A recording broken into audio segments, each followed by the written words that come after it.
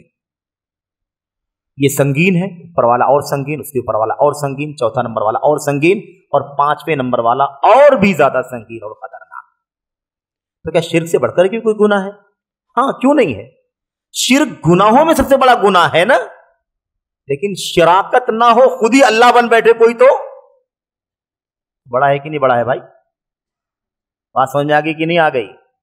یہ تو پارٹنرشپ بڑا گناہ ہے، لیکن کوئی اتنا تجاوز کرے کہ حلال و حرام کرنے کا حق اللہ کو چھوڑ دے، خود حلال و حرام کرنے کا حقدار بن جائے اور حوالہ اللہ کا دینا شروع کر دے۔ خطرناک ہے کہ نہیں خطرناک؟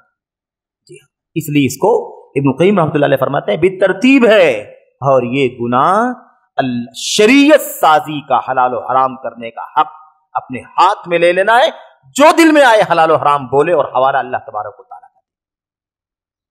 اس سے بڑی جرات یہ تو ایسے ہوگا کہ اللہ کو نعوذ باللہ تم نے مطلب ایک لوڈی کی طرح تم استعمال کرنا چاہتے ہو، جو بھی چاہو بولو، اور اللہ نے حلال کیا، جو بھی تم حلال تم منمانی بولتے ہو حلال ہے، حرام ہے، اور حوالہ کس کا؟ اللہ نے حرام کیا، اللہ نے جائز کیا، اللہ نے ناجائز کیا۔ تو وان تقولوا علی اللہ ما لا تعلمون کیا ہے؟ مشرکین کا طریقہ،